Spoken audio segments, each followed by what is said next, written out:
15 साल का भांजा अपनी मामी के घर पर जाता है और जब उसकी नजर अपनी मामी पर पड़ती है तो उसे देखकर ही पागल हो जाता है। मामी की उम्र 35 साल के करीब थी और मामी देखने में काफी खूबसूरत और जवान थी। मामी का नाम सीमा है और भांजे का नाम राहुल होता है। एक दिन राहुल कहता है कि मामी आप मुझे बहुत अच्छी लगती हो, मुझे आप बहुत ही सुंदर लगती हो। लेकिन मामी उस भांजे को बच्चा समझ रही थी और उसकी हर बात को मजाक में ले रही थी। लेकिन उसका भांजा तो सीरियसली बोल रहा था, लेकिन उसकी इन बातों पर मामी को यकीन नहीं हो रहा था। एक दिन मामी ने बच्चा समझकर उसे अपने पास सुला लिया तो भांजे ने आधी रात में कुछ ऐसा कांड कर दिया कि मामी सुबह उठकर चल तक नहीं पा रही थी। रात में किया उसने कुछ ऐसा कि मामी की चीख निकल गई और उनकी आंखें बाहर को निकालने को थी। तब तक वह कुछ समझ पाती। राहुल की रेलगाड़ी फुल स्पीड में छूट चुकी थी। पूरी कहानी अभी आपको विस्तार से सुनाने वाली हूँ। इस कहानी में आपको बहुत मजा आने वाला है। और यदि कोई आपका इस प्रकार का गलत रिश्तेदार है जो आपके घर आकर ऐसी हरकत कर सकता है तो आप उसके बारे में कैसे पहचान सकते हैं, वह भी जानकारी आपको इस वीडियो से मिलने वाली है।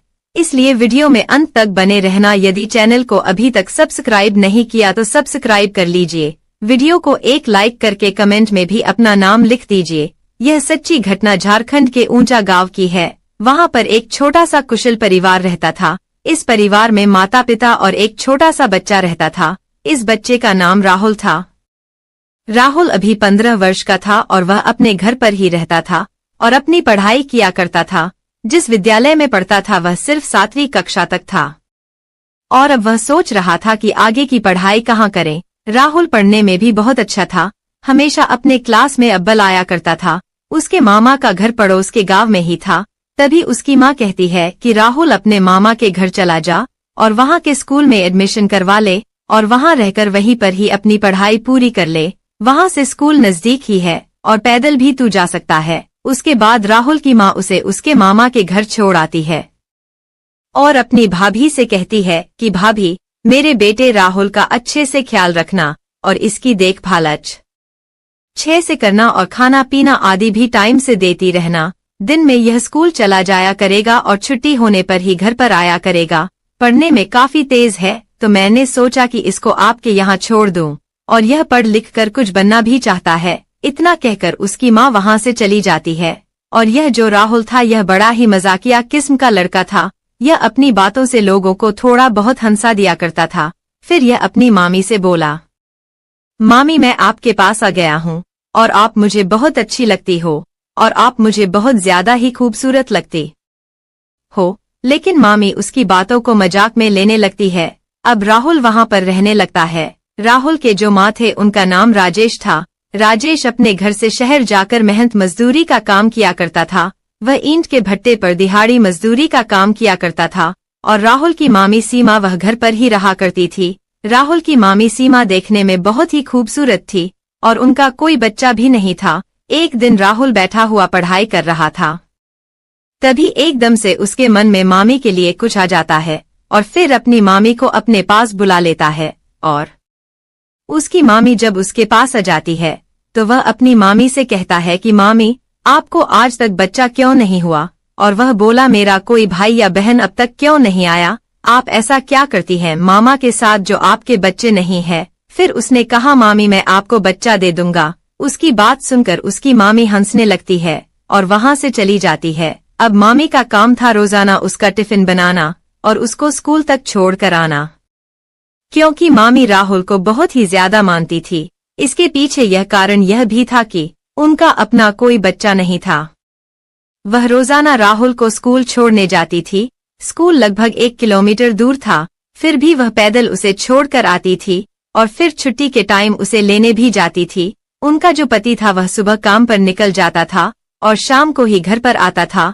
एक दिन की बात है, उसका पति राजेश दोस्त के यहाँ शादी में जाता है। उसका पति कहता है कि सीमा आज मैं घर पर नहीं आऊंगा, मैं अपने दोस्त के यहाँ शादी में जा रहा हूँ।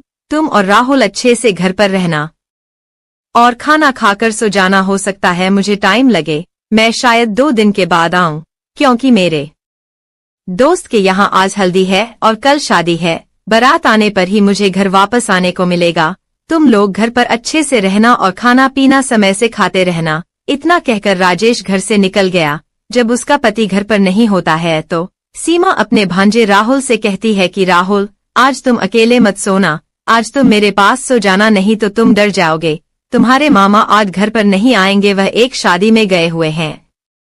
यह सुनकर राहुल कहता है कि ठीक है मामी, मैं अभी पढ़ाई कर रहा हूँ और जब पढ़ाई खत्म हो जाएगी तो आपके पास आकर सो जाऊंगा।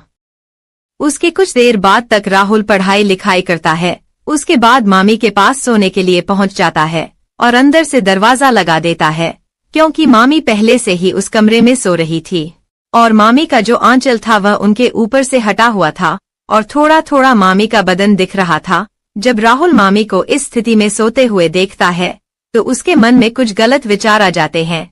उसके बाद वह अपनी मामी के पास लेट जाता है और फिर वह अपनी मामी के शरीर पर हाथ फेरने लगता है। जब वह ऐसी हरकत करता है तो उसकी मामी की आंख खुल जाती है। तभी उसकी मामी कहने लगती है कि राहुल, यह क्या कर रहे हो? तभी राहुल कहता है कि मामी, आपके नजदीक आकर मुझे काफी अच्छा लग रहा है। तभी उसकी मामी कहती है कि नहीं राहुल, यह सब गलत है, हम ऐसा नहीं कर सकते। तभी वह राहुल से बोली कि आप तो अच्छे बच्चे हो ना, यह सब गलत हरकत क्यों कर रहे हो? लेकिन राहुल नहीं मानता है और वह लगातार अपनी मामी के साथ फिजिकल होने की कोशिश करता रहता है। उसकी मामी लगातार मना करती रहती है लेकिन वह नहीं मानता है। कुछ देर तक यही सब चलता है। तभी उसकी मामी को भी अच्छा लगने लगता है और फिर वह उसे कहने लगती है कि राहुल, यह सब कहाँ से सीखे हो? तभी राहुल कहता है कि मामी, कहीं से नहीं, मैं तो बस आपसे ही सीख रहा हूँ। उसके बाद दोनों की इच्छाएं बढ़ने लगती है। फिर राहुल कहता है कि मामी, अब सब्र नहीं हो रहा है और वह मामी को निर्वस्त्र कर देता है और फिर उनके साथ फिजिकल रिलेशन बनाने लगता है। मामी भी इसका भरपूर सहयोग करने लगती है और फिर इन दोनों लोगों के बीच पूरी रात फिजिकल रिलेशन बनते हैं। पूरी रात में लगभग 5 बार यह लोग फिजिकल होते हैं और सुबह तक राहुल अपनी मामी की हालत खराब कर देता है। मात्र 15 साल का यह लड़का मामी को चीखने पर मजबूर कर देता है। अब मामी की हालत खराब हो चुकी थी। फिर वह कहती है कि अब बस करो। फिर यह दोनों लोग वहीं इस बिस्तर पर सो जाते हैं। अगले दिन जब सुबह होती है और मामी जब उठती है तो चल नहीं पाती है। उसको चलने फिरने में बहुत ज्यादा तकलीफ हो रही थी और वह मन ही मन सोच रही थी कि इतनी कम उम्र का लड़का इतना कुछ कर देगा। उसको यह उम्मीद भी नहीं थी, लेकिन मन ही मन उसको काफी खुशी भी हो रही थी। फिर वह राहुल को जगाने के लिए जाती है और राहुल जब उठता है तो अपनी मामी को देखकर मुस्कुराने लगता है और मामी भी मुस्कुराने लगती है और अब दोनों में नजदीकियां बढ़ने शुरू हो जाती हैं। अब दूसरे दिन भी उसका मामा घर नहीं आता है और आज राहुल स्कूल पढ़ाई करने नहीं जाता है। वह अपनी मामी से कहता है कि मामी, आज मेरा स्कूल जाने का मन नहीं है। तभी उसकी मामी कहती है ठीक है मत जाओ, लेकिन मैं जानती हूँ कि तुम्हारा मन क्यों नहीं कर रहा है स्कूल जाने का। फिर वह कहता है कि नहीं मामी, आज मैं घर पर बैठकर ही पढ़ाई करूंगा। चाय नाश्ता करने के बाद वह अपने कमरे में जाता है और मामी से कहता है कि मामी, मैं पढ़ाई करने जा रहा हूँ, अगर आप मुझसे मिलना चाहो तो मेरे पास आ जाना। कुछ देर राहुल पढ़ाई करता रहता है और फिर उसकी मामी सीमा उसके पास पहुंच जाती है। रूम में जाने के बाद दोनों लोग लेट जाते हैं और एक दूसरे के साथ रोमांटिक मूड में बातें करने लगते हैं। उसके बाद दोनों लोग फिर निर्वस्त्र हो जाते हैं और वहीं इस कमरे में फिजिकल होने लगते हैं। राहुल की उम्र काफी कम थी और जब वह अपनी उम्र से बड़ी मामी के साथ फिजिकल रिलेशन बना रहा था तो उसको वह चरम सुख की प्राप्ति हो रही थी जो उसने पहले कभी अनुभव भी नहीं किया था। और इधर उसकी मामी भी उस लड़के के साथ इतना आनंदित महसूस कर रही थी जो उसको उसके पति से कभी महसूस ही नहीं हुआ था और अब उसे यह सब बहुत अच्छा लगने लगा था और फिर वह राहुल का भरपूर साथ देने लगती है। अब दोनों लोग जमकर फिजिकल रिलेशन बनाते हैं और जब थक जाते हैं तो दोनों लेट जाते हैं। अब यही सिलसिला लगातार काफी दिनों तक चलता रहता है। मामा दिन में काम पर चला जाता था और राहुल दिन में स्कूल नहीं जाता था, क्योंकि रात को मामा घर आ जाते थे तो राहुल और उसकी मामी का मिलना नहीं हो पाता था। इसलिए अब राहुल स्कूल नहीं जाता था और दिन भर अपनी मामी के साथ फिजिकल रिलेशनशिप बनाया करता था। इधर राहुल के मामा राजेश को ऐसा लगता था कि मेरा भांजा राहुल स्कूल चला जाता है लेकिन उसको पता ही नहीं था कि उसके पीठ पीछे घर में क्या कार्यक्रम चल रहा है, क्योंकि वह तो उसे एक छोटा बच्चा समझकर अपने घर में रखे हुए था। एक दिन सीमा की थोड़ी तबीयत खराब थी, तो उसका पति राजेश उसे एक डॉक्टर के पास लेकर जाता है। तो डॉक्टर उसे बताता है कि आपके जरिए से बच्चा नहीं हो सकता है, क्योंकि आपके अंदर ही कमी है। उसके बाद राजेश मायूस हो जाता है और दोनों पति पत्नी घर पर पहुंच जाते हैं। और इधर राहुल अपनी मामी के साथ अनेकों बार फिजिकल रिलेशनशिप बनाना शुरू कर देता है, और जैसे ही मौका मिलता वह चौका मार दिया करता था। किचन हो या बेडरूम, वह कहीं भी नहीं चुकता था, और उसकी मामी भी उसके इशारा करते ही पीछे का दरवाजा खोल देती थी। जब राहुल का यह कार्य लगातार चलता रहता है, तो एक दिन सीमा प्रेग्नेंट हो जाती है, और जब लगभग 6 महीने का समय गुजर जाता है, तो उसका पेट बाहर निकलने लगता है। तब उसके पति को इस बात का पता चलता है, तो उसका पति हैरान हो जाता है, और वह अपनी पत्नी सीमा से कहता है कि मुझे तो डॉक्टर ने बताया था कि तुम्हारा कोई बच्चा नहीं हो सकता, तो फिर यह सब कैसे हो गया। अब उसके पति को थोड़ा थोड़ा शक होने लगता है। फिर राजेश अपनी पत्नी सीमा से कहता है कि कल तैयार हो जाना, कल हमें हॉस्पिटल चलना है। सीमा को यह नहीं पता था कि राजेश उसे किस बात के लिए अस्पताल लेकर जा रहा है। राजेश सीमा को अस्पताल लेकर पहुंच जाता है, और वहां पर जब दोनों की जांच होती है, तो पता चलता है कि यह बच्चा राजेश का है ही नहीं, बल्कि किसी और का है। यह सुनकर राजेश हैरान हो जाता है, और फिर सीमा से कहता है कि बता यह बच्चा किसका है। पत्नी से इतना बड़ा धोखा खाकर उसके पैरों तले जमीन खिसक जाती है, क्योंकि वह अपनी पत्नी पर बहुत भरोसा करता था, लेकिन पीठ पीछे उसकी पत्नी ने ही उसके साथ इतना बड़ा धोखा कर दिया था। और फिर वह गुस्से से पूछता है कि बताओ यह बच्चा किसका है। सीमा पहले तो कुछ नहीं बताती है, लेकिन जब राजेश उसे बहुत ज्यादा मारने पीटने लगता है, तो सीमा सब कुछ सच सच बता देती है, और वह कहती है कि यह बच्चा आपके भांजे राहुल का है, वही मेरे साथ फिजिकल रिलेशन बनाते हैं, उसने ही यह सब किया है। इतना सुनकर उसे यह समझ में नहीं आ रहा था कि जो काम मैं नहीं कर सका वह इतना छोटा बच्चा कैसे कर सकता है। फिर राजेश अपनी बहन को फोन करके बुलाता है और सारी बातें उसको बता देता है। अब राहुल की माँ वह कहती है कि जो हो गया उसको बदल नहीं सकते, गलती हो गई है, इसमें कोई अनजान तो है नहीं, दोनों ही अपनी मर्जी से इस गलती को अंजाम दे चुके हैं। लेकिन उसका भाई राजेश कहता है कि अब मैं इसे नहीं अपना सकता, तुम ही इसे अपने घर ले जाओ। उसके बाद राहुल कहता है कि मैं मामी को नहीं छोड़ सकता, और अब मैं ही इन्हें अपने साथ रख लूंगा, मैं उनके बगैर नहीं रह सकता। और सीमा भी यही कहती है कि मैं राहुल के बगैर नहीं रह सकती। फिर राहुल की माँ इन दोनों की जिद के आगे हार जाती है और उन्हें अपने घर लेकर आ जाती है। और फिर धीरे धीरे कुछ समय बीत जाता है और अब 9वां महीना आ जाता है। उसके बाद सीमा को एक सुंदर सा बेटा होता है, और जब इतने छोटे लड़के का एक बेटा होता है तो यह देखकर सारे गांव वाले बहुत ही हैरान हो जाते हैं। और इधर उसका पति राजेश अपने घर में अकेला पड़ जाता है। घर उसको काट खाने को दौड़ता है, अपने घर पर अकेला रहता है, और उधर उसकी पत्नी अपने बच्चों के साथ खुश रहती है। इस कहानी को सुनकर आपको कैसा लगा, इसमें किसकी गलती लगी, अपनी राय कमेंट में जरूर दीजिएगा। मैं आपके जवाब की प्रतीक्षा करूंगी। आपकी राय पढ़कर मुझे बहुत अच्छा लगता है। दोस्तों, इस कहानी को सुनाने का उद्देश्य किसी के दिल को ठेस पहुंचाना नहीं है, किसी की भावनाओं को ठेस पहुंचाना नहीं है, किसी भी प्रकार की अनैतिकता या अश्लीलता को बढ़ावा देना नहीं है। यह कहानी एक शैक्षिक संदेश देकर समाज में हो रहे इस प्रकार के मुद्दों के प्रति जागरूकता लाने के उद्देश्य से प्रस्तुत की गई है। इस कहानी के माध्यम से हम एक शैक्षिक संदेश देकर इस प्रकार की घटनाओं के बारे में जागरूकता फैलाना चाहते हैं, और आशा करते हैं कि सभी लोग अपने अपने घरों में सावधान रहें, सतर्क रहें और सुरक्षित रहें। मिलते हैं किसी और इसी प्रकार की कहानी में। कहानी अगर आपको पसंद आई तो अपने दोस्तों और रिश्तेदारों को ही भेज दीजिएगा। जय हिंद, जय भारत। नमस्ते दोस्तों, आज की इस कहानी में आपका स्वागत है। मैंने कभी सोचा भी नहीं था कि स्कूल से घर लौटने पर मुझे ऐसा नजारा देखने को मिलेगा। मुझे लगा था कि घर पर सिर्फ मैं अकेला ही रहूंगा, लेकिन जो मैंने अपनी सौतेली माँ के कमरे के थोड़े खुले दरवाजे के पीछे जो देखा, उसने मुझे हैरान कर दिया। वो पल इतना अंतरंग और नियंत्रण से बाहर था कि मेरी पूरी दुनिया एक पल में बदल गई। इसके बाद जो हुआ उसने हमारे बीच सब कुछ बदल दिया, कुछ ऐसा जो हम दोनों कभी नहीं भुला सकते। तो दोस्तों, साथ बने रहिएगा, क्योंकि मैं आपको बताऊंगा कि यह सब कैसे एक ऐसी रात में तब्दील हो गया जिसे मैं कभी नहीं भूलूंगा। मैं अभी अभी स्कूल से घर आया था।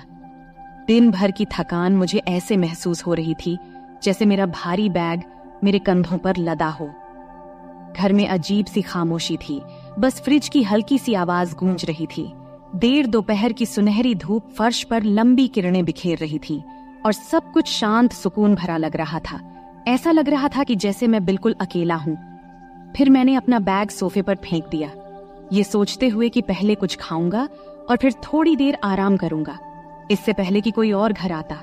जैसे ही मैं रसोई की ओर बढ़ा, एक आवाज ने मेरा ध्यान खींच लिया। एक धीमी आवाज, लेकिन साफ सुनाई दे रही थी। फिर मैं एक पल के लिए रुक गया, समझ नहीं पा रहा था कि मैं क्या सुन रहा हूँ। वो आवाज धीमी थी, जैसे कोई हल्की सी गुनगुनाहट या फुसफुसाहट, लेकिन उसमें कुछ अलग था, कुछ अंतरंग, प्रभावित करने वाला। फिर मैंने और ध्यान से सुना, यह जानने की कोशिश करते हुए कि यह आवाज कहाँ से आ रही थी। वो आवाज बहुत तेज नहीं थी, लेकिन उसमें कुछ ऐसा था जिसने मुझे बेचैन कर दिया। धीरे धीरे संभलते हुए मैंने हॉल में कदम रखा। मेरे पैर फर्श पर कोई आवाज नहीं कर रहे थे। जैसे मैं आवाज की दिशा के पास पहुंचा, तब मेरी सौतेली माँ के कमरे का दरवाजा थोड़ा खुला हुआ था। बस इतना खुला था कि मुझे बिस्तर का किनारा और उससे आगे का एक हिस्सा दिखाई दे रहा था। मुझे नहीं देखना चाहिए था, ये मुझे पता था कि नहीं देखना चाहिए था, लेकिन कुछ मुझे उस दरवाजे की ओर खींचे जा रहा था। मेरी जानने की इच्छा मुझे मजबूर कर रही थी। फिर मैं थोड़ा और झुककर दरवाजे के उस छोटे से दरार से झांका। तभी मैंने देखा कि मेरी सौतेली माँ बिस्तर पर लेटी हुई थी। उसकी पीठ थोड़ी मुड़ी हुई थी, उसकी आंखें बंद थीं और वो पूरी तरह से आनंद में डूबी हुई थी। एक पल के लिए मैं हिल भी नहीं पाया।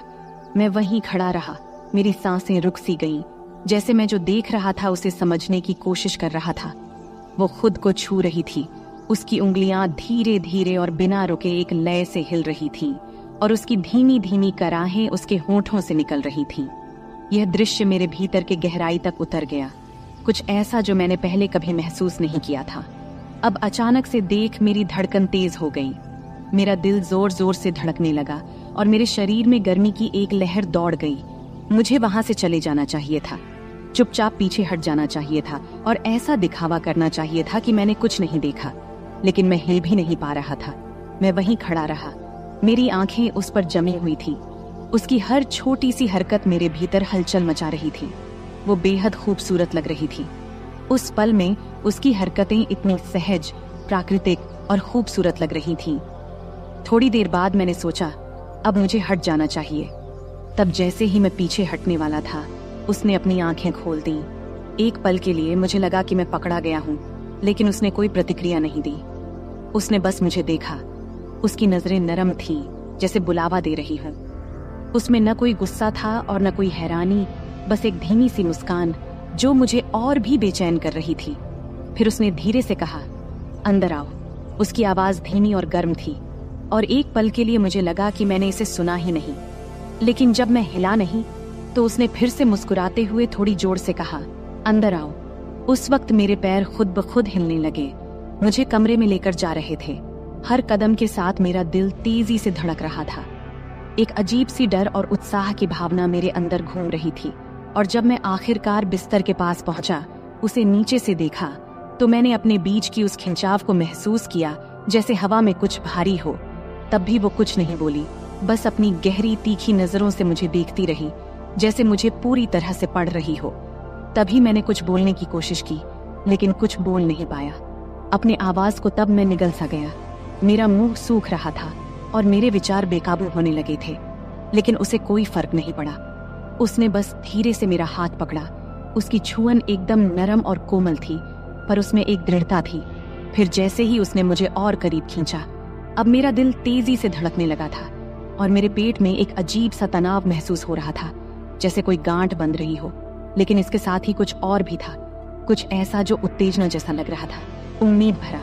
जब मैं उसके बिस्तर के किनारे बैठा तो उसने मेरा हाथ नहीं छोड़ा, बल्कि उसने धीरे धीरे उसे अपने शरीर पर नीचे की ओर खींचा, अपने नाजुक कूल्हे के घुमाव पर। तब उसकी त्वचा की गर्मी मेरी उंगलियों के जरिए महसूस हो रही थी। जैसे ही मैंने उसके हाथ को अपने हाथ पर महसूस किया, जो मुझे धीरे धीरे और जानबूझकर निर्देशित लग रहा था, उस वक्त मेरी सांसें थम गई थीं। उसकी त्वचा के नीचे उसकी धड़कन, उसकी संतरे का धीरे धीरे उठना और गिरना, सब मैं महसूस कर रहा था। तब उसने धीरे से कहा, डर मत। उसकी आवाज इतनी धीमी थी कि सुनाई नहीं दे रही थी, लेकिन उसमें एक तरह की कोमलता थी जो मेरे दिल को चुभ गई। बस आराम से रहो। फिर मैंने सिर हिलाया। हालांकि मुझे यकीन नहीं था कि मैं अधिक घबराया हुआ था या उत्साहित था। उसकी उंगलियां मेरी उंगलियों में लिपटी हुई थी, मुझे निर्देशित कर रही थी, जैसे हम दोनों एक साथ तालमेल में थे। हर स्पर्श से मेरे शरीर में बिजली की तरह झटका लगता और मैं महसूस कर रहा था कि हमारे बीच का जुड़ाव हर गुजरते पल के साथ और गहरा होता जा रहा था। ये केवल शारीरिक नहीं था, ये कुछ और था, कुछ अंतरंग जो एकदम रियल था। वो पल खींचते चले गए, बाहरी दुनिया फीकी पड़ती गई और बस हम दोनों इस कमरे में रह गए। कुछ ऐसा दे ले रहे थे जो मना था, लेकिन फिर भी सही लग रहा था। समय धीमा हो गया था, हर सांस, हर स्पर्श एक युग की तरह लग रहा था। जैसे जैसे हमारे बीच की बेचैनी चरम पर पहुंचने लगी, उसने मुझे और करीब खींच लिया।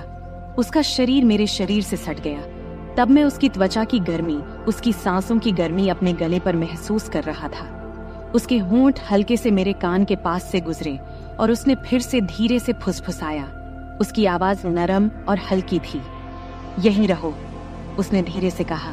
उसकी आवाज में एक शांत आग्रह था जिसने मेरा दिल धड़कना बंद कर दिया। मत जाओ। यह सब सुन मैं चाहकर भी नहीं जा सकता था। हमारे बीच का खिंचाव बहुत गहरा था, जुड़ाव बहुत मजबूत था। हम इस पल में बंध गए थे और बाकी सब कुछ साधारण से परे था। मैं धीरे से उसकी ओर झुका। मेरे होंठ उसके होंठों से कुछ इंच की दूरी पर थे। उसकी सांसों की गर्मी मेरी त्वचा पर महसूस हो रही थी। समय जैसे रुक सा गया था, दुनिया ने जैसे अपनी सांस रोक रखी हो, क्योंकि हम दोनों एक ऐसी चीज के किनारे पर थे जिसे हम दोनों नकार नहीं सकते थे। हमारे बीच की हवा उम्मीद से भारी थी और उस खिंचाव ने मेरी पूरे शरीर में सिहरन पैदा कर दी थी। फिर जब मुझे लगा कि अब यह पल टूट जाएगा, तभी उसने मेरी ओर झुककर अपने होंठ मेरे होंठों से हल्के से छुआ दिया। उस हल्के से स्पर्श ने मेरे अंदर फिर से गर्मी की लहर दौड़ा दी। शुरुआत में यह हल्का था, जैसे हम दोनों इसे महसूस कर रहे हों, लेकिन फिर यह गहरा हो गया। उसके होंठ मेरे होंठों पर और मजबूती से दबे। उसका हाथ अभी भी मेरा मार्गदर्शन कर रहा था, मुझे दिखा रहा था कि वह क्या चाहती थी और हम दोनों क्या चाहते थे। वह चुंबन धीमा, कोमल था। उसमें एक ऐसी चाहत थी जो केवल हम ही समझ सकते थे। ऐसा लग रहा था जैसे हम दोनों ने जो कुछ भी दबा रखा था, वह उसी पल में बह रहा हो। हर स्पर्श, हर सांस, हर धड़कन एक साथ टूटते जा रहे थे, जैसे हम आखिरकार उस बेचैनी के सामने झुक गए थे जो हम दोनों के बीच बन रही थी। हम यूं ही एक दूसरे में लिपटे हुए बहुत देर तक रहे। बाहर की दुनिया भूल ही गए थे। मैं महसूस कर सकता था कि उसका शरीर हल्का सा कांप भी रहा था और उसकी धीमी सांसों की आवाज हमारे बीच की हवा में गूंज रही थी। आखिरकार वह थोड़ा पीछे हटी। तब उसका माथा मेरे माथे से टकरा रहा था। उसकी आंखें आधे बंद थीं, आधे खुली थीं, जैसे वह अपनी सांसें संभाल रही हो। तब मैंने उसके होंठों पर एक हल्की सी मुस्कान देखा, जिसमें एक तरह की संतुष्टि थी जिसने मेरे दिल को खुशी से भर दिया था। तुम ठीक हो? उसने धीरे से पूछा। उसकी आवाज मुश्किल से सुनाई दे रही थी, लेकिन उसमें एक ऐसी कोमलता थी जिसने मुझे सुरक्षित और अपनापन महसूस कराया। मैंने हाँ सिर हिलाया, क्योंकि शब्द मेरे मुंह से नहीं निकल रहे थे। वह फिर से मुस्कुराई। उसकी उंगलियां मेरे बालों के बीच हल्के से गुजरते हुए उसने एक बार फिर मेरी ओर झुककर मेरे गाल पर हल्के से अपने होंठ छुआ दिए और फिर पूरी तरह से पीछे हट गई। कमरे में अब एक गर्म, शांत माहौल था। जो तनाव पहले था, वह अब एक कोमल, चमकदार संतुष्टि में बदल गया था। हम दोनों ने काफी देर तक कुछ नहीं कहा, बस यूं ही बैठे रहे। हमारी सांसें धीरे धीरे सामान्य हो रही थीं। हमारे बीच की गर्मी अब कुछ और नरम, अधिक अंतरंग हो गई थी। फिर उसने अपना सिर मेरे कंधे पर रख दिया और मैंने अपना हाथ उसके चारों ओर लपेट लिया और उसे करीब खींच लिया, जैसे हम इस धीमी ढलती रोशनी में बैठे थे। घर की हल्की फुल्की आवाजें हमें घेर रही थीं। जो कुछ भी हमारे बीच था, वह नया, नाजुक और पूरी तरह से अचानक ही हुआ था। लेकिन उस पल में इन सब का कोई मतलब नहीं था। बस इतना ही मायने रखता था कि हम यहाँ थे, कुछ ऐसा लेन देन कर रहे थे जो बेहद खास लग रहा था, कुछ ऐसा जो किसी भी कल्पना से परे था। और फिलहाल इतना ही काफी था। इस सब से हम दोनों के बीच की खामोशी धीरे धीरे कम हो रही थी। उधर खिड़की से छनछनाती आ रही धूप अब हल्की होने लगी थी। कमरे में एक नरम सुनहरी चमक बिखर रही थी, लेकिन अंदर हर चीज में एक अदृश्य ऊर्जा भरी हुई थी। जो कुछ भी अभी हुआ था उसकी गहराई वातावरण में बनी हुई थी, और भले ही हम दोनों में से कोई कुछ बोल नहीं रहा था, लेकिन ऐसा लग रहा था मानो हम दोनों किसी ऐसे पल का इंतजार कर रहे थे जो अभी तक पूरी तरह से वह हुआ ही नहीं हो। मैं महसूस कर सकता था कि उसका शरीर मेरे मुकाबले थोड़ा आराम करने लगा था, लेकिन जिस तरह से वह मुझसे और करीब आ रही थी, उसका हाथ धीरे धीरे मेरे सीने पर टिका हुआ था। ये साफ था कि हमारे बीच जो भी शुरू हुआ था वह अभी खत्म नहीं हुआ था। मेरा दिल अभी भी तेजी से धड़क रहा था। एक अजीब सी उत्तेजना और घबराहट मेरे भीतर दौड़ रही थी। उसकी उपस्थिति का हर हिस्सा मेरी चेतना पर हावी था। उसकी धीमी सांसें, उसकी त्वचा की गर्मी जो मेरी त्वचा के संपर्क में थी, और उसके परफ्यूम की हल्की खुशबू जो अभी भी हवा में बसी हुई थी। तभी उसने हल्के से अपना सिर घुमाया, तब उसके होंठ मेरे गले के पास हल्के से छू गए, जिससे मेरे शरीर में सनसनी दौड़ गई। वह स्पर्श हल्का था, मानो मैं वहां था ही नहीं, लेकिन उसने मेरे भीतर कुछ जगह सा दिया, एक धीमी जलती हुई चाहत। मैंने कुछ पल के लिए अपनी आंखें बंद कियां, फिर उस एहसास को अपने भीतर समाने दिया। फिर मैंने उसकी ओर देखा, तब उसकी आंखें मेरी आंखों से मिलीं, और इस बार उसकी निगाह में कुछ अलग था, कुछ गहरा, अधिक तीव्र। पहले की नरमी अभी भी वहां थी, लेकिन उसके नीचे एक भूख छिपी हुई थी जो मेरी ही तरह महसूस हो रही थी। उसने एक शब्द भी नहीं कहा, लेकिन जिस तरह से उसकी उंगलियां मेरी शरीर पर हल्के हल्के घेरे बना रही थीं, उसने मुझे सब कुछ बता दिया।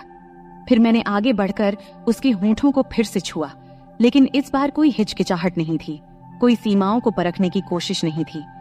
यह चुंबन गहरा था, अधिक तीव्र, मानो वह चाहत जो हम दोनों ने अब तक रोकी हुई थी आखिरकार बाहर निकल आई थी। उसकी उंगलियां भी मेरे सीने पर सरकने लगीं। फिर उसकी उंगलियां मेरी शर्ट के कपड़े में कस गईं, जैसे वह मुझे और करीब खींच रही हो, और मैं महसूस कर सकता था कि उसका शरीर मेरे खिलाफ प्रतिक्रिया दे रहा था। उसकी हल्की सी मोहकता मेरे होश उड़ा रही थी। ये पल जितना रोक रहा था, उतना ही अधिक नशा भी चढ़ा रहा था।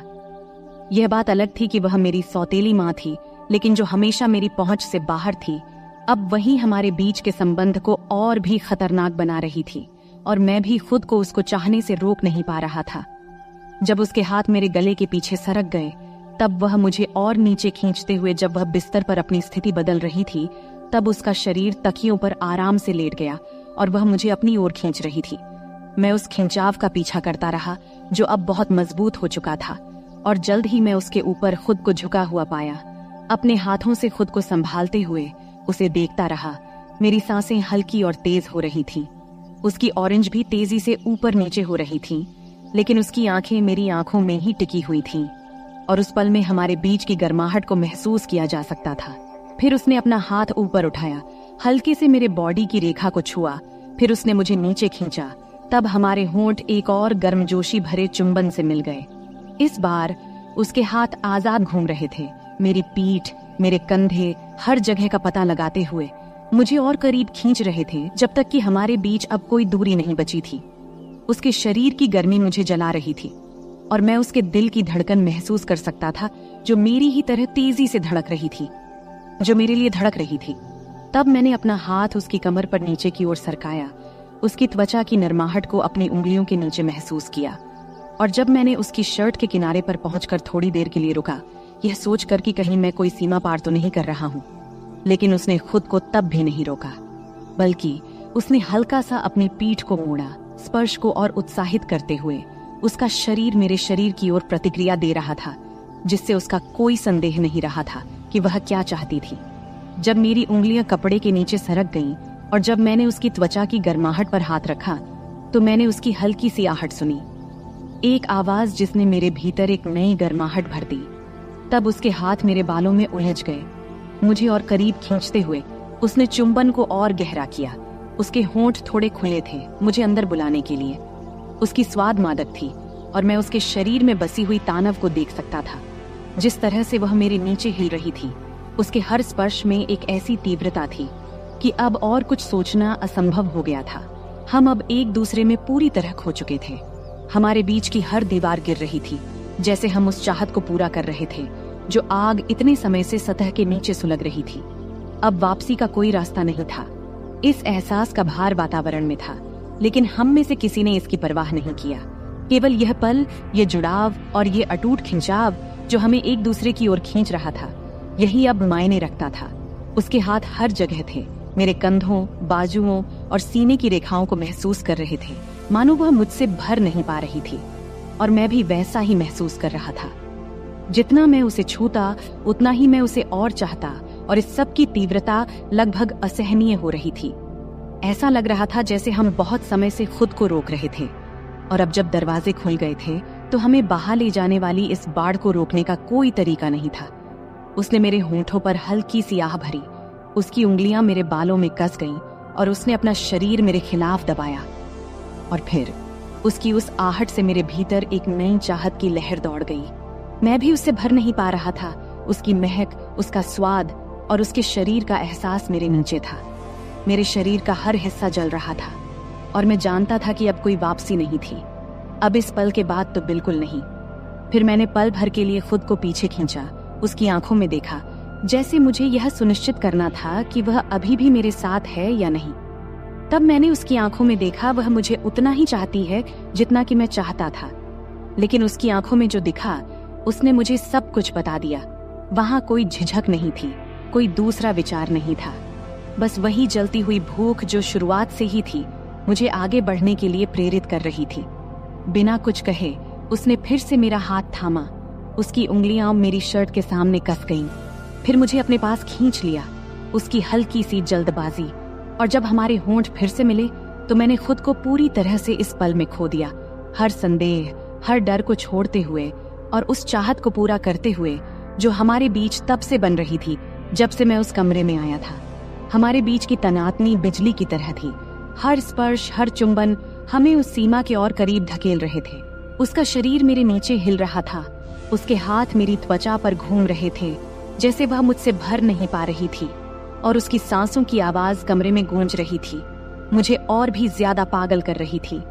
अब हम पूरी तरह से एक दूसरे में खो गए थे, उस जुनून में उलझे हुए थे जिसने हमें पूरी तरह से अपने कब्जे में ले लिया था, और अब कोई वापसी नहीं थी। तब मैंने उसकी उंगलियों को अपने सीने पर महसूस किया। उसका स्पर्श मेरे शरीर में सनसनी पैदा कर रहा था, जैसे वह मुझे और करीब खींच रही हो। फिर भी उसका शरीर मेरे नीचे तनाव से भरा हुआ था, जैसे और चाहने की गुहार कर रहा हो, और मैंने उसे वह सब दिया। हर स्पर्श, हर चुंबन, हर फुसफुसाए हुए शब्द ने हमें इस पल में और गहरा उतारा। यह पल लगभग असहनीय था।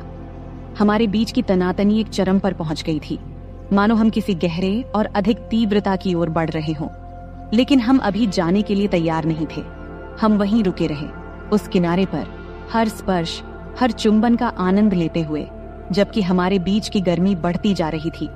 यहाँ तक कि ऐसा महसूस हो रहा था कि हम दोनों इस तीव्रता से फट जाएंगे। अब मैं उसे अपने नीचे कांपते हुए महसूस कर सकता था। उसकी सांसें छोटी और टूटी फूटी हो रही थीं, जैसे वह मुझसे चिपकी हुई थी। उसका शरीर मेरे खिलाफ इस तरह दबा हुआ था जिससे मेरा सिर चकरा रहा था, और मैं जानता था कि वह भी वही महसूस कर रही थी, वही असहनीय तनातनी, वही राहत की बेताबी। लेकिन हम अभी वहां नहीं थे जहां होना चाहिए था, बल्कि हम अभी भी उस किनारे पर रुके थे, उस पल को खींचते हुए, उम्मीद को थोड़ा और बढ़ने देते हुए, जब तक कि वह सहन करने के काबिल न रहे। कमरा हमारी सांसों की आवाजों, हमारे नामों की फुसफुसाहटों और हमारे जज्बातों की खामोश से आहिस्ता आहिस्ता से भर गया था, जैसे हम उस जुनून के आगे झुक रहे थे जो इतने समय से हमारे बीच सुलग रहा था। यह पल परफेक्ट था, हमारे बीच का यह जुड़ाव, और जब मैंने उसे अपने करीब खींचा, हमारे शरीर एक साथ एक तालमेल में चल रहे थे, तब मुझे पता था कि इसके बाद कुछ भी वैसा नहीं रहेगा। फिर हमने एक सीमा पार कर ली। अब हम साधारण से बढ़कर कुछ खतरनाक में कदम रखा था, लेकिन मुझे अब किसी चीज की परवाह नहीं थी, क्योंकि उस पल में जब हम कुछ गहरे पल में कदम रख रहे थे, केवल वही मायने रखती थी। उसका स्पर्श, उसका चुंबन, उसके शरीर का एहसास, जैसे हम पूरी तरह से एक दूसरे में खो गए हों। और जब हम आखिरकार खुद को एक दूसरे में जाने देने लगे, चूंकि मुझे पता था कि यह तो बस अभी शुरुआत थी। तो दोस्तों, यह थी हमारी आज की छोटी सी कहानी। आपको यह कहानी कैसी लगी, कमेंट करके जरूर बताएं। अगर आपको यह कहानी पसंद आई हो तो इसे लाइक करें और अपने दोस्तों के साथ शेयर करें। आगे भी ऐसी ही रोमांचक कहानियों के लिए हमारे चैनल को सब्सक्राइब करें और बेल आइकन दबाना न भूलें, ताकि आप हमारी कोई भी कहानी मिस न करें। धन्यवाद। यह कहानी केवल काल्पनिक है। इसका उद्देश्य किसी भी प्रकार की गलतफहमी पैदा करना नहीं है। नमस्ते दोस्तों, आपका स्वागत है हमारी आज की कहानी में। मैं रोहन हूँ और मेरी उम्र 26 साल है। अभी मेरी शादी तो नहीं हुई है, लेकिन मेरी भाभी मुझ पर ही रहती है। मैंने कभी सोचा नहीं था कि मेरी भी कहानी होगी, लेकिन किस्मत को कुछ और ही मंजूर था। उसने ऐसी कहानी गढ़ दी कि जिसे सुनकर आपके रोंगटे खड़े हो जाएंगे। चलिए दोस्तों, कहानी में आगे बढ़ते हैं। मैं एक मेडिकल की दुकान में काम करता हूँ। घर पर मैं और मेरी भाभी ही रहते हैं। मेरे माता पिता और बड़े भाई कोरोना में गुजर गए। तब से मैं और मेरी भाभी साथ ही रहते हैं। वैसे मेरी एक बहन भी है जो मुंबई में रहती है। उसकी अभी शादी नहीं हुई है। वह छुट्टी में घर आती है। तब खिचड़ी के पर्व का समय था। खिचड़ी का पर्व मतलब घर की लोग गंगा नदी में स्नान करते हैं, सूर्य भगवान की पूजा करते हैं और तिल, गुड़, चूड़ा, दही और खिचड़ी का प्रसाद बांटते हैं। और इन दिनों में खूब मस्ती भी होती थी। तब मेरी भाभी अकेले यह सब नहीं कर पाती, इसीलिए मेरी बहन छुट्टी लेकर घर आ गई थी। मेरी कहानी शुरू होने के 4 दिन पहले मेरे जिगरी दोस्त समीर ने फोन किया। फिर समीर बोला, हेलो रोहन, सुन यार, आज मटन खाने का मन कर रहा है और साथ में थोड़ा दारू भी, बोल चलेगा ना? तब मैंने कहा, हाँ ठीक है। तब शाम को जब काम से छुट्टी मिलने के बाद मैं बार में गया तो समीर पहले ही वहां पहुंच चुका था। फिर हमने दारू की ऑर्डर दिया और बातें करते हुए मैंने ज्यादा दारू पी लिया। समीर ने कहा, यार बस हो गया, अब चल घर चलें। तब मैं थोड़ी ज्यादा पी चुका था, इसलिए उठते समय थोड़ा डगमगा रहा था। तब घर पहुंचकर गाड़ी खड़ी करते समय मुझे स्टैंड नहीं मिल रहा था। जैसे तैसे करके मैं अंदर आया और देखा कि हॉल में नाइट रेड बल्ब जल रहा था, जिससे मुझे सब धुंधला दिख रहा था। तब जैसे ही मैं कमरे की ओर बढ़ा, मैंने देखा कि सोफे के नीचे चटाई पर कोई सो रहा है। फिर पास जाकर मैंने देखा, वह तो मेरी बहन रिया काले गाउन पहने सो रही थी। तब मुझे लगा कि वह मेरी भाभी है। शायद वह मेरी इंतजार करते करते वहीं सो गई थी। तब दारू के नशे में मैंने बहन को सीधा किया। तब भी वह सो रही थी। फिर मैंने सोचा कि अगर वह उठेगी तो चिल्लाएगी, इसलिए मैंने पहले ही तैयारी कर लिया। तब उसने थोड़ा हिलकर उठने की कोशिश किया, लेकिन मैं उसे नीचे धकेलता रहा। तब भी मेरी बहन उठने की कोशिश करती रही, लेकिन मेरे जोश के कारण वह उठ नहीं पाई। दोस्तों, तब वह कुछ मिनटों तक वह चुपचाप लेटी रही। जब उसने कोई हरकत नहीं की तो मैं भी शांत हो गया। हमेशा की तरह ज्यादा देर तक नहीं रुका, जल्दी ही उठकर एक तरफ लेट गया और सो गया। फिर सुबह के 4 बजे के करीब जब मुझे पेशाब के लिए उठना पड़ा तो मैं खुद को अस्वस्थ महसूस कर रहा था। तब नशा कुछ कम हो गया था। फिर जल्दी से कपड़े पहना, पेशाब किया और वापस जाके सो गया। फिर सुबह को मेरी भाभी ने मुझे उठाया। तब देर हो चुकी थी, इसलिए मैंने जल्दी जल्दी तैयार होना शुरू किया। तैयार होते समय मेरी बहन रिया मुझे कुछ अजीब नजरों से देख रही थी। फिर मैंने नाश्ता किया और काम पर निकलने लगा। तभी मेरी भाभी ने टिफिन देते हुए पूछा, रात को बेडरूम में क्यों नहीं आई? यह सुनकर मैं हैरान रह गया। तब मैंने कुछ नहीं कहा और काम पर चला गया। रास्ते में जाते समय सोचने लगा कि रात को मैंने कुछ किया था क्या। उस दिन पूरे दिन भर यही ख्याल मेरे दिमाग में चलता रहा। फिर दोपहर को लगभग 2:30 बजे मेरी बहन रिया का फोन आया। रिया बोली, हेलो भैया, कहाँ हो? मैंने जवाब दिया, काम पर हूँ। क्यों? रिया ने कहा, मुझे आपसे मिलना है, मैं वहीं आ रही हूँ। तब आई ने कहा, ठीक है, आ जाओ। फिर थोड़ी देर बाद रिया आई। फिर मैं दुकान के बाहर उससे मिलने गया। तब वह एक कोने में खड़ी थी। फिर मैंने उससे पूछा, क्यों, क्या काम है? रिया ने जवाब दिया, आपको सच में नहीं पता मैं क्यों आई हूँ? तब मैंने कहा, पहले ही मेरा सिर दर्द कर रहा है। तब रिया बोली, भैया किस बात से आपका दर्द हो रहा है? ज्यादा सोने से या कुछ और? तब मैंने जवाब दिया, रात को ज्यादा सोने से। तभी रिया बोली, या फिर कुछ और करने से भैया? तब उसके सवालों से मुझे समझ में आया कि रात को कुछ जरूर हुआ था। उसने आगे कहा, तुम्हें सच में नहीं पता कि रात को क्या हुआ? तब उसकी बातों में गुस्सा नहीं था, लेकिन एक अजीब सा एहसास था। फिर मैंने माफी मांगते हुए कहा, मुझे माफ कर दो, नशे में ऐसा हो गया। फिर मैं उसके पैरों में गिरने लगा, लेकिन उसने मुझे रोक दिया। रिया बोली, अरे क्या कर रहे हो भैया, लोग क्या कहेंगे?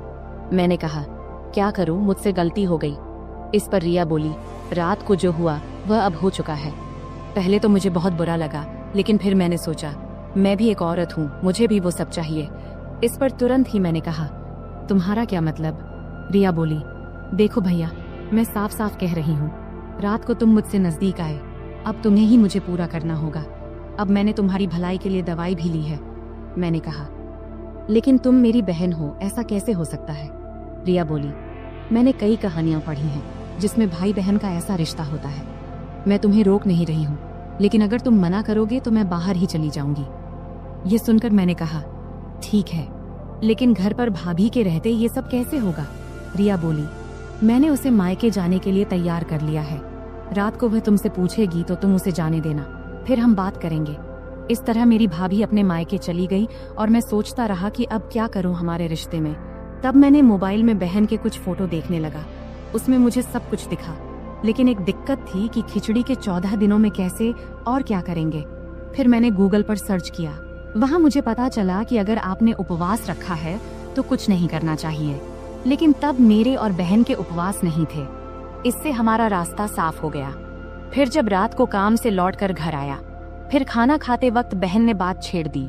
वह बोली, सुनो भैया, भाभी कह रही है कि उसे मायके कितने दिन तक रहना है। मैंने पूछा, कितने दिनों के लिए बोली हो? रिया बोली, पूरे 14 दिनों के लिए। इस पर मैंने कहा, ठीक है, भाभी का थोड़ा आराम भी हो जाएगा, इससे भाभी भी खुश हो जाएगी और तुम भी। फिर खाना खत्म होने के बाद बहन ने बर्तन साफ किया और बाकी काम निपटाने लगी। वैसे यह सब काम मेरी भाभी का होता था, लेकिन अब उसके गैर मौजूदगी में यह सारा बहन को करना पड़ रहा था। अब बर्तन धोने के बाद रिया मेरे पास आकर बैठ गई। फिर रिया बोली, नाराज तो नहीं हो ना भैया तुम? मैंने कहा, नहीं नहीं, पहले मुझे गलत लगा, लेकिन बाद में सोचा कि अगर तुम तैयार हो तो मुझे क्या दिक्कत होगी। रिया बोली, तो आज रात? मैंने कहा, ठीक है, आज रात ही बात कर लेता हूँ, ताकि तुम भी आराम से रहो और मैं भी। तब हम दोनों ने सारे काम निपटाकर टीवी देखने बैठ गए। तभी रिया ने मुझे एक प्यारी सी मुस्कान दी और अंदर चली गई। तब मैंने अपने मन में कहा, अब रिया नहीं मानेगी, आज की रात बच्चे की जान लेके ही मानेगी। तब कुछ देर तक तो मैं वही बैठा रहा और रिया के बारे में सोचता रहा। फिर उठा और कमरे में चला गया। कमरे में घुसते ही एक सुखद गुलाबों जैसी खुशबू आई। तब माहौल बहुत अच्छा बना हुआ था। मैं बेडरूम में गया तो देखा कि बहन लाल रंग की साड़ी पहने हुई थी। तब वह बहुत सुंदर लग रही थी। तब मैं उसके पास गया, फिर हमारी आंखें मिलीं और हम दोनों थोड़े परेशान हो गए। तभी रिया बोली, अरे धीरे। मैंने कहा, इतनी मेहनत तो भाभी ने भी नहीं की थी जितनी तुम मर रही हो। फिर हम लगभग 15 मिनट तक इसी तरह बातें करते रहे। फिर मैंने उसे लिटा दिया। तभी रिया ने कहा, क्या यह सब ठीक तो रहेगा ना? इस पर मैंने कहा, रिया, यह सब पहले सोचना चाहिए था ना। खैर, अब तुम जैसा चाहो। फिर वह मेरे पास आकर लेट गई। तब उसने तेल की एक बोतल पास रखी थी। फिर मैंने उसे थाम लिया। रिया बोली, अब क्या? मैंने कहा, कुछ नहीं, चलो शुरू करते हैं। तब रिया ने मुझसे कहा कि उसका सपना था कि वह अपने पति या किसी दोस्त के साथ ऐसा करे, लेकिन उसका नसीब अच्छा था कि उसका सपना मेरे साथ पूरा हुआ। अब मेरी बहन वापस मुंबई चली गई है। अब जब भी पर्व त्योहार आता है तो पर्व के बहाने से वह मेरे पास आ जाती है। अब तो मेरी भाभी भी गर्भवती हो गई है और रिया ने इस समय उनकी बहुत मदद की है। वह भी एक अलग ही कहानी है, फिर कभी सुनाएंगे। तो दोस्तों, यह थी हमारी आज की छोटी सी कहानी। आपको यह कहानी कैसी लगी कमेंट करके जरूर बताएं। अगर आपको यह कहानी पसंद आई हो तो इसे लाइक करें और अपने दोस्तों के साथ शेयर करें। आगे भी ऐसी ही रोमांचक कहानियों के लिए हमारे चैनल को सब्सक्राइब करें और बेल आइकन दबाना न भूलें, ताकि आप हमारी कोई भी कहानी मिस न करें। धन्यवाद।